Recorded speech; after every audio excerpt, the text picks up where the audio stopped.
seorang anak bakul jamu, kualifikasinya preman mas saya. Kalah terhormat itu menyakitkan, mending menang tapi tidak terhormat tidak masalah. Apa sih untungnya punya bupati berlatar belakang preman ini, Mas?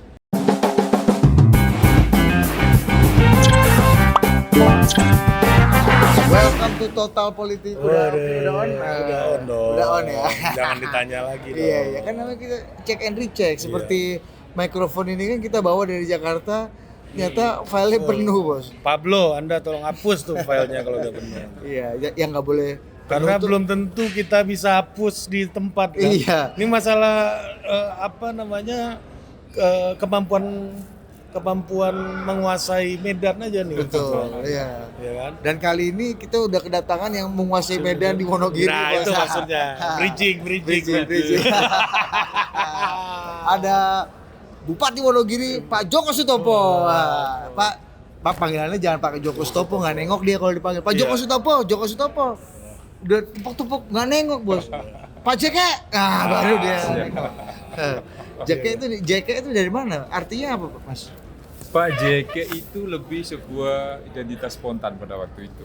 Kita kan orang Jawa ini, nama Bambang, Eko, Joko itu kan nama pasaran. Selamat. Kalau namanya Ada- kita Joko semua nggak bisa nongak kita dipanggil. Iya, benar. Joko Maka Widodo kita gitu bikin, ya.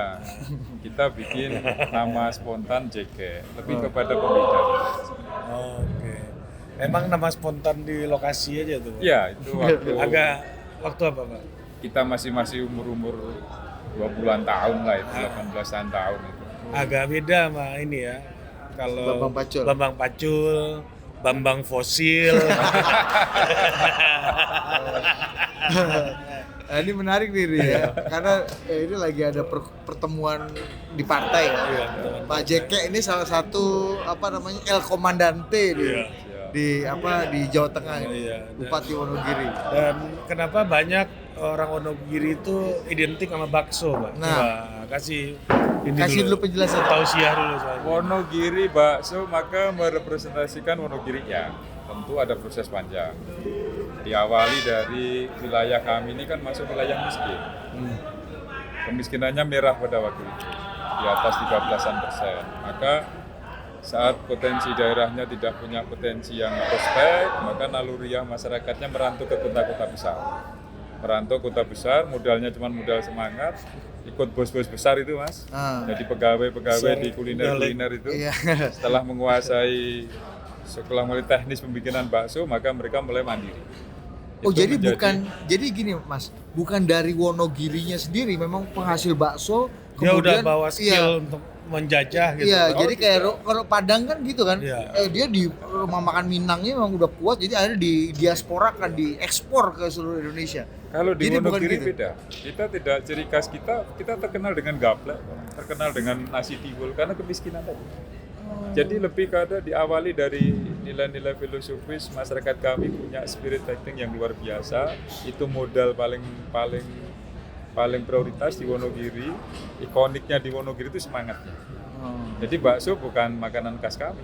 Cuman bakso diawali dari banyak masyarakat kami yang bekerja di rumah-rumah makan besar Chinese pada waktu itu. Terus pada dekade tertentu merasa sudah punya upskill, menguasai teknis pembikinan bakso, mulai membangun kemandirian. Itu cikal bakal bakso. Hebat ya. Itu core value semangatnya masyarakat Wonogiri. Wonogiri, kan? masyarakat Wonogiri siap.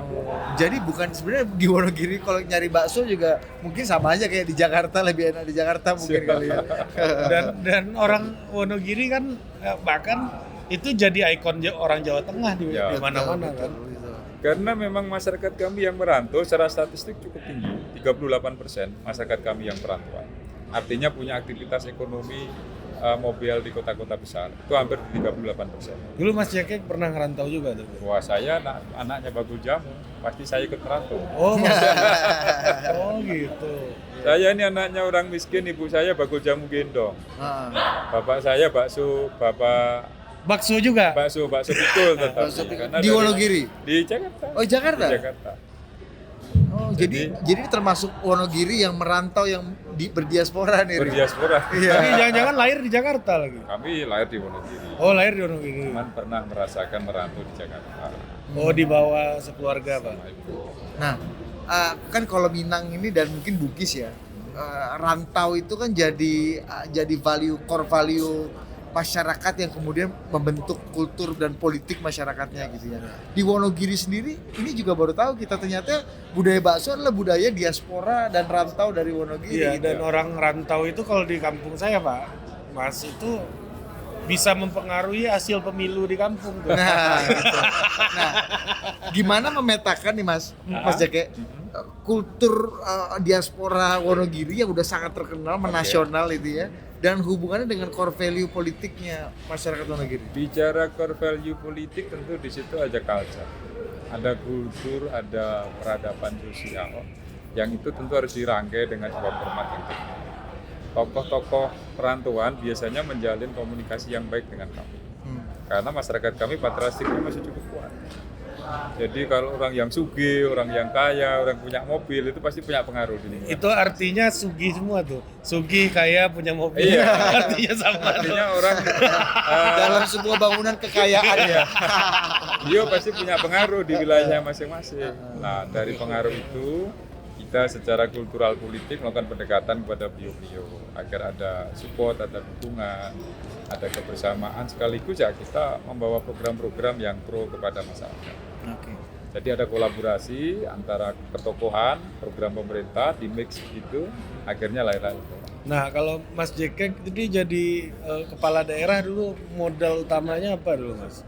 Modal utama saya kepala daerah Anak bakul jamu, bakso gitu kan. Kan politik kita makin transaksional. Jangan-jangan gitu itu kan. tadi spirit diasporanya itu yang bikin. Apa kan orang tahu lah Pak, maksudnya ya saya juga pernah di Jawa Tengah ya Ya. gitu kan, bahwa ya ada syarat gitu misalnya Oke. kan politik kita bukan ya transaksional, mungkin satu hal ya menjadi bagian dari strategi politik gitu ya, tapi gimana tapi itu ada syarat yang harus dipenuhi lah kira-kira gitu. syarat itu pada standarisasi umum atau standarisasi khusus. Nah, saya ini standarisasi yang sangat tidak khusus dari dunia lain. Kalau beliau bicara diaspora Wonogiri, kalau ke Bagul Jamu nggak menjual. Iya. Bagul Jamu, kastanya sutra dong. Kasta sutra itu. Tapi kan. Kalau kalau di rantai makanan tuh paling bawah. paling Bu. bawah. tapi kalau itu dijual jadi kesedihan di level nasional tuh laku tuh. Oh enggak, karena ada bakul jamu yang bisa menasional dan punya kekuatan. Iya. Namanya Sido Muncul. Bu. Enggak, Nah, itu beda. beda. Itu nggak bakul ya. Bu. Bukan. Orang juga semua pemimpin kan jual kesedihan. Iya, Pak Gita Wirjawan aja pernah jualan koran. Koran, kan? tapi di LA. San Francisco. Kalau di kami dulu anomali politik. Bahkan kalau saya di Wonogiri sering terjadi ada kecelakaan sejarah pada Pilkada 2015. Seorang anak bakul jamu, kualifikasinya preman mas saya. Kualifikasinya Ngaku ya? preman, iya. Agak Preman. ngaku nih preman. Ya. Preman. Kalau di Black campaign-nya ini preman. Ini Kalau di preman kampung aku. itu biasanya kalau di desa-desa preman itu Tokoh tokoh pemuda, masyarakat, ya, tokoh iya. pemuda. Iya. Pak. Tokoh muda. Organisasi kepemudaan nih tokoh. Organisasi kepemudaan. Asik sih. Terus Mas. Ya, dari modal politik itu hampir tidak punya kualifikasi yang memenuhi syarat minimal untuk mendapatkan pilihan elektoral sebagai alternatif. Tapi ya kita kan politik kan tidak ada yang tidak bisa dilakukan.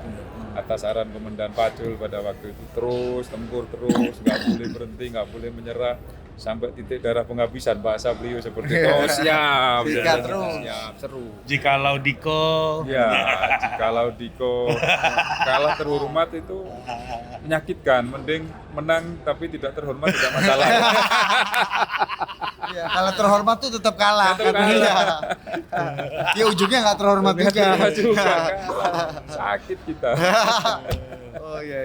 Akhirnya atas pendampingan dari Pak Pacul, ya walaupun menang tipis 53% waktu itu, dia tetap menang tetap menang. dan terhormat juga tentunya Bahkan kan. beliau jangankan kok 1%, 1 suara pun menang.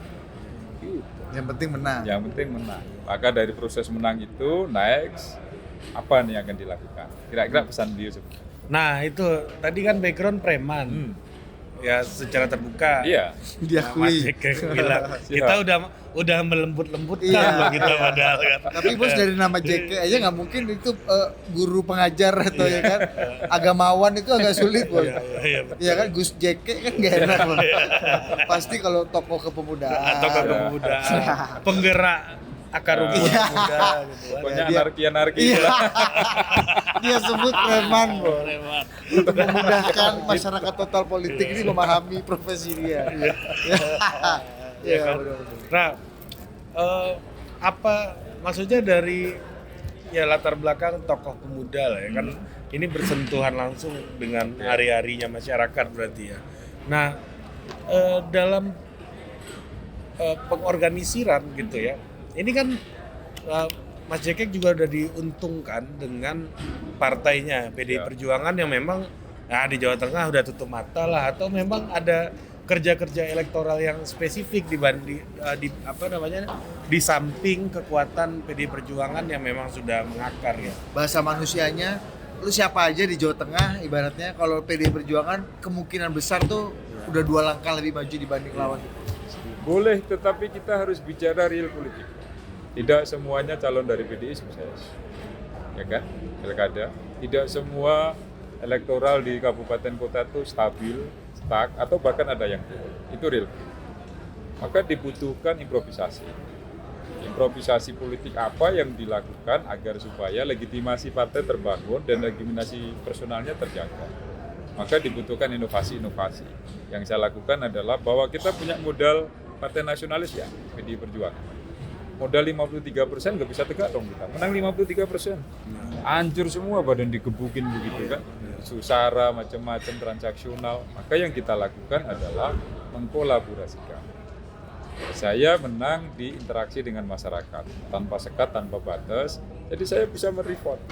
Apa sih yang diinginkan masyarakat A, kelompok B, petani butuh apa, kesehatan bagaimana, pendidikan apakah sudah mendapatkan program yang betul-betul sesuai dengan harapan masyarakat, sesuai dengan amanah konstitusi. Nah itu yang kami. Gimana punya ukuran-ukuran yang lebih kuantitatif dan ukuran-ukuran yang lebih pas untuk tadi merekam aspirasi, pendataan mengenai program kita sudah masuk, sudah diterima dan berimpact apa enggak gitu. Iya. Gimana Mas Jeke selama 2 periode ini mengelola tadi itu?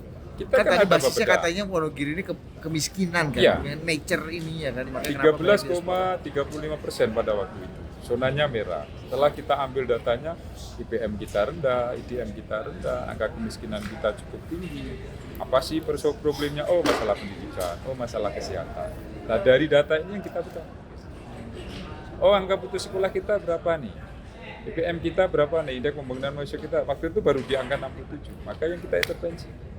Sekolah mana nih yang perlu kita intervensi? Oh seragam belum gratis, kita gratiskan. Oh rasio sarjana dengan jumlah penduduk nggak seimbang nih. Faktornya apa? Biaya. Maka kita melahirkan beasiswa bagi mahasiswa berprestasi.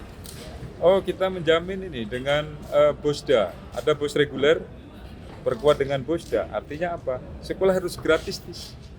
Nggak ada ekstrakurikuler dan yang lain itu harus di-backup oleh kemampuan APBD kita. Saat kolaborasi antara dana pusat, dana daerah, di-make jadi satu, didorong dan dikontrol oleh sistem, basis statistiknya, numerasinya oke, selesai. Itu yang kami lakukan di Wonogiri. Maka di periode kedua saya 84% tanpa kampanye. 84%. agak mirip Pak Jokowi di Solo dulu Tanpa ya. kampanye gitu. Duit minim dong, duit keluar Nggak ada dia minim. nggak keluar. Kampanye saja tidak. Kaos saja kita nggak bikin. Oh kaos aja nggak bikin. Nggak bikin. Mas? Boleh Oh, dicek. gitu. Jadi bekerja sampai ya udah silakan aja ya lawannya kampanye ya saya kerja biasa aja gitu Mas. Saya meyakini saat paradigma publik sudah berubah, melihat visualisasi perubahan di seluruh lini kebijakan, maka itu alat instrumen yang cukup luar biasa menurut kami. Instrumen elektoral yang cukup strategis, dihantam pakai money politik mental, dihantam pakai isu sara mental, dihantam dengan segala sesuatu yang bersifat intoleran dan yang lain mental. Karena mindset masyarakatnya seperti itu. Berarti memang kekuatan partai satu hal, tapi tergantung bagaimana kekuatan partai ini digunakan, digerakkan dan juga diimprovisasi gitu ya. Ya, Dan dirasakan juga oleh ini kan, real kan, Real. dirasakan ini. Kalau kita bicara kekuatan partai real hari ini, kita dihadang dengan pemilu liberal kok. Si A, si B satu partai kalau by name pasti mereka pentung-pentung. Otomatis ini kekuasaan. Maka merepresentasikan dari evaluasi besar basis elektoral itu, Komandan Pacul melahirkan sistem komandante itu. Nah, ini Yang perlu direview. diimplementasikan pilot projectnya pertama di Banyumas, yang kedua di Wonogiri. Iya, sampai Tadi tadi disebut ya. Iya. Mbak Puan nyebut Di Wonogiri kita dari 13 kursi ke 28 kursi. 13 ke Dari 13 28. kursi. Iya. Ya artinya enggak Naiknya 100% iya. lebih. Enggak, artinya sebelumnya tuh enggak mayoritas. enggak mayoritas 13 amat juga ya, kursi. enggak merah-merah amat juga Wonogiri ya. Maka tadi saya bilang real politik. Ada yang stuck, ada yang relatif turun. Tetapi biasanya dari dekade ke dekade turun. Kalau tidak di-maintain dengan baik. Menurut Mas Jeke apa Mas yang bisa bikin dari dua Kasih pemilu dulu terakhir mix ini nih, si mix. yang bisa bikin dua pemilu tadi itu naiknya eksponensial gitu Iya. Mas. Kalau bicara eksponensial kan bicara respon publik. Kalau bicara respon publik berarti apa yang dilihat itu yang dibicarakan. Kalau apa yang dilihat itu yang dibicarakan kan bicara visualisasi. Saat kebijakan infrastruktur berubah, kebijakan kesehatan berubah, pendidikan berubah, dan itu dirasakan satu kebijakan yang konstan begitu, bukan pencitraan dalam tanda kutip, maka masyarakat secara objektif akan memberikan apresiasi. Terbukti di Wonogiri, kita tidak melakukan manipulasi, bahkan saya sangat tidak aktif di media sosial. Tetapi masyarakat kan sudah punya media sosial sendiri, sudah punya komunitas sendiri. Mereka yang mengeksplor Wonogiri. Oh, itu ya kemudian ini ya menjadi diaspora. Iya, kabar baik lah Kabar ya, baik, kemudian ya. menyebarkan itu ya. Bukan saya yang mengabarkan, tapi mereka, masyarakat. Nah Mas, kalau kita bicara ini kan sekarang di dalam demokrasi liberal, kalau tadi kata Anda, di mana kepala daerah itu kalau mau maju harus punya, dan kalau mau direkognisi kan harus punya monumen-monumen keberhasilan gitu. Oke. Kita lihat Pak Jokowi misalnya di Solo, apa tanda-tandanya pasar berhasil direvitalisasi pasar. Ibu Risma misalnya ketika taman kota menjadi bagus. Pak Ahok misalnya untuk infrastruktur Jakarta. Pak Anies ada stadion gitu kan. Kemarin baru nggak boleh masuk PSSI kata di situ ya. Yang standar JK, FIFA. iya, monumennya JK di Wonogiri. Kalau saya monumennya akumulatifnya elektoral. Kita tidak bisa bicara case by case, point by point, nggak bisa dong. Kita dikonversikan dalam konteks elektoral. Saat bicara momen pileg naik 120%, momen pilkada tanpa campaign 84%, bagi saya itu monumental. Monumental yang di dalamnya adalah kristalisasi dari kebijakan-kebijakan. Kebijakan dan kerja politik Kebijakan dan kerja semua- politik, maka semuanya. mengkristal menjadi elektoral. Ini tadi perangkatnya itu tadi bos ya kan, apa namanya pelayanan publik. Karena kalau kita lihat agak sulit kan pemerintah kabupaten itu bikin monumen-monumen kayak wali kota gitu kan, karena budgetnya beda, strukturnya beda. Ini di bawah ini lurah-lurah itu kan bukan bupati yang pilih, Tapi kan ada nih, misalnya kalau kita lihat di Bantaeng gitu sampai ada Pak Nurdin Abdullah gitu-gitu kan. Maksudnya monumen-monumen seperti itu yang kemudian akhirnya dirayakan sebagai sebuah festival keberhasilan kepala daerah gitu loh. ya infrastruktur gitu ya. Nah, artinya kan kerjanya lebih kualitatif kan, lebih ya memang dirasakan langsung aja gitu. Tapi gini juga, Dit, problemnya beda karena ini nggak tahu, kita minta konfirmasi oke. ke Mas Eke gitu.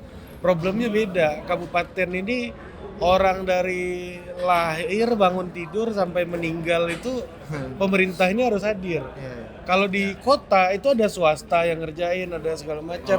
Kalau APBD Jadi ini, driven by APBD iya, itu kalau kuat sekali ya. APBD ini nggak disiramin ke bawah gitu, Nggak jalan ekonomi nggak jalan. Kalau daerah kota bisa lu bikin monumen-monumen banyak karena ada swasta yang bikin ekonomi. Jadi, intinya kalau wali kota, Iya. kalau pemerintah kotanya itu tidur, ya kayak ekonomi tetap jalan. Tetap jalan. Masyarakat tetap jalan.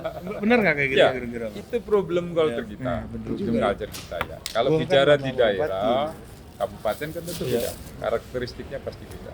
Kalau tadi dipertanyakan monumentalnya apa, bangunannya apa, kami tidak bicara case by case ya. Kami mengorkestrasi. Pemerintah itu bisa mengorkestrasi seluruh kebijakan yang pada akhirnya merubah cara pandang masyarakat, cara pikir masyarakat. maka memberikan apresiasi. Pejabat politik kalau sudah diapresiasi elektoral selesai dong. Iya. Iya, itu Tujuannya buktinya itu di situ Oke, ya. Itu pejabat politik. entah pakai apapun ya. Gak butuh pujian, gak butuh apapun, tetapi Nggak pakai modal katanya bos kampanye kedua. Maksudnya mau pakai jin kalau suaranya gede ya dia nggak apa-apa. Iya. Nah Mas ini misalnya gini tadi Iya. ini berangkat dari Mas Jeke ngomong aja. Kemiskinan menahun nah, dan lintas generasi Wonogiri membuat diaspora Wonogiri akhirnya jadi besar di luar. oke. Ada nggak berubah nggak sekarang? Artinya orang-orang yang sudah mentas, sudah mulai bertumbuh dewasa, keberhasilan dia adalah bukan pergi keluar mengikuti jejak leluhur-leluhurnya membangun bakso di mana-mana, tapi ya di Wonogiri tetap karena udah punya harapan yang lebih baik gitu. Ada nggak cerita-cerita seperti itu? BPS meluncurkan sebuah data tingkat pengangguran terbuka Wonogiri terendah loh se-Jawa Tengah. Artinya apa? Usia produktif kami sudah punya sebuah nilai-nilai kemandirian. Tidak harus keluar kota, tidak harus urban, tidak harus jadi diaspora di luar kota. Mengoptimalkan potensi-potensi yang ada di Wonogiri. Maka usia produktif kami yang masuk pada tingkat pengangguran terbuka TPT-nya itu kami terendah se-Jawa Tengah. Inflasi kami masuk di 3 besar terendah terus di Jawa Tengah. Ini menunjukkan bahwa ada ekonomi produktif di Kabupaten Wonogiri. Dengan bekal sebuah semangat yang luar biasa, maka memotret potensi sekecil apapun dimanfaatkan. Oke. Apa sih untungnya punya bupati berlatar belakang preman ini, Mas? Waduh, ini yang pertanyaan gak bisa saya jawab. Apa kelebihan seorang preman kalau jadi leader kira-kira gitu loh? Anda, kalau saya lebih kepada yang penting hadir, yang penting hadir, bisa menjawab apa sih yang jadi harapan di masyarakat. Dengan kewenangannya bisa memperjuangkan, itu aja yang kami lakukan. Kalau simpel saja, kalau ini dianggap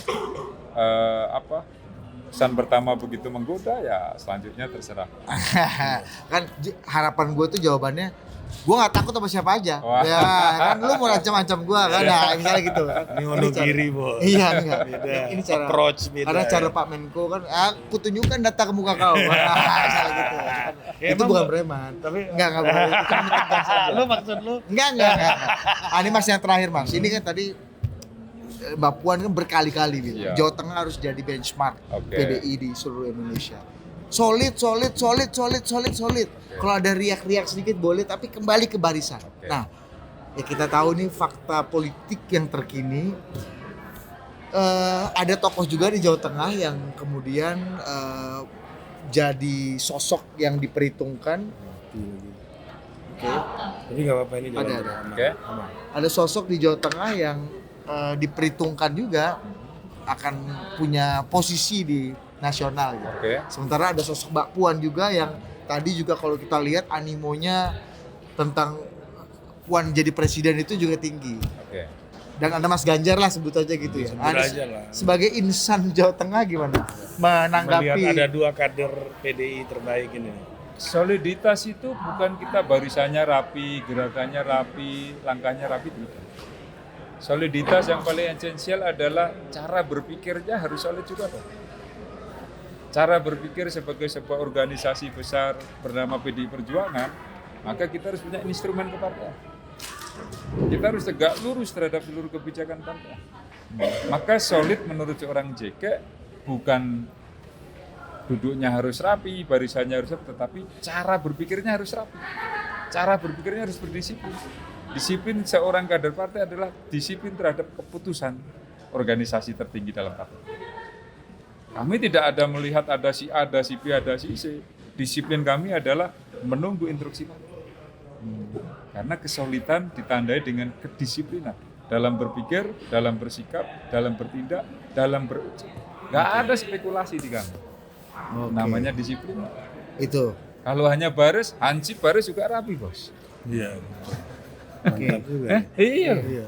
Jadi kalau tadi PDI apa gitu kan, hial-hialnya tadi kan, terus terakhir Puan Maharani presiden gitu kan, itu. Ya, jadi- Itu keputusan partai apa inovasi forum? Oh, itu bagian dari aspirasi. Oh. Itu bagian dari yang disuarakan oleh para struktur partai yang sudah merasakan kehangatan, merasakan militansi, merasakan kontribusi Mbak Puan terhadap PDI. Dari aspirasi itu akan didorong, ya semoga menjadi keputusan partai. Kan gitu. Oh, ini forum untuk mendorong aspirasi. Ini aspirasi. Nggak ada rekayasa forum. Orang ribuan begitu mau rekayasanya mau gimana? Mau di broadcast satu-satu begitu. Ya, siapa Orang nggak tahu bisa kan. dong. Kan Ini preman partai. katanya. Oke deh. Ini kalau bintang 2 ini maknanya apa ini Iya, Pak Oh, ini Bupati? El Komandante. Kami jenderal di wilayah teritorial Kabupaten. Maijen ini Maijen. Maijen ini ketua cabang. gitu. Irjen kalau Ya, gitu. kalau di Ketua cabang saya membawai 25 kecamatan, 294 desa dan kelurahan, 7.011 RT, 2.558 RW, 1.061.000 jiwa penduduk Indonesia. Mantap. Penduduk Wonogiri saja. 1 juta. Ya, 61.000. Gede ya. Maka 50%. DPT-nya berapa? 800 900 ribu. 897.000. Gede loh. Iya. Lebih gede daripada Kota Padang. Kota Padang. Jawa, Bos. Iya. Tapi ya kalau Anda ingin menikmati bakso Wonogiri yang enak banget, ternyata kata Mas Ceke di jalur Wonogiri lebih banyak yang enak. Yang lebih enak lagi pendopo. Apa tuh? Bakso pendopo Wonogiri pasti. Di Wonogiri. Oh iya. Nah, kita nggak apa-apa coba lah. Iya. Itu Khusus yang- boleh, kami undang khusus. Ya, khusus Iya. ya, boleh. Itu mereka yang Maksudnya udah selesai bertempur di rantau balik ke kampung. Banyak nggak Mas diaspora bakso ini yang kemudian kembali ke kampungnya bangun Wonogiri? Banyak. Ya gue kata dia Iya kata juga beliau. ya. Kan kalau Tegal kan orang-orang warteg ini kan banyak yang akhirnya bikin macam-macam di Tegalnya kan. Pengembangan potensi di desa masing-masing banyak. Maka tadi kita menyampaikan tingkat pengangguran terbuka kami terendah se-Jawa Tengah. Artinya apa? Sudah banyak peluang pekerjaan, potensi ekonomi yang dibuka oleh diaspora kami. Oke. Perantauan-perantauan kami yang sudah sukses membuka potensi bisnis di wilayah kami. Oke, siap. Oke. Terima kasih Pak Bupati Mas Ceke. El Komandante Wonogiri. Semoga kita bisa menyamperi Iya, kapan-kapan kita ke Wonogiri lah Mas ya. Oh, kami tunggu. Total Kami politik ya. tunggu. Oh, cuma sebentar lah paling dari Jakarta berapa sih ini? Ya paling 8 jam lah. Iya, capek lah ya, tapi Ya, nggak apa-apa lah. mati pakai flag Garuda apa gampang. Oke, sampai jumpa Terima Bupati kasih. Wonogiri, Mas Ya. Jeke. Ya. Yang akunya preman.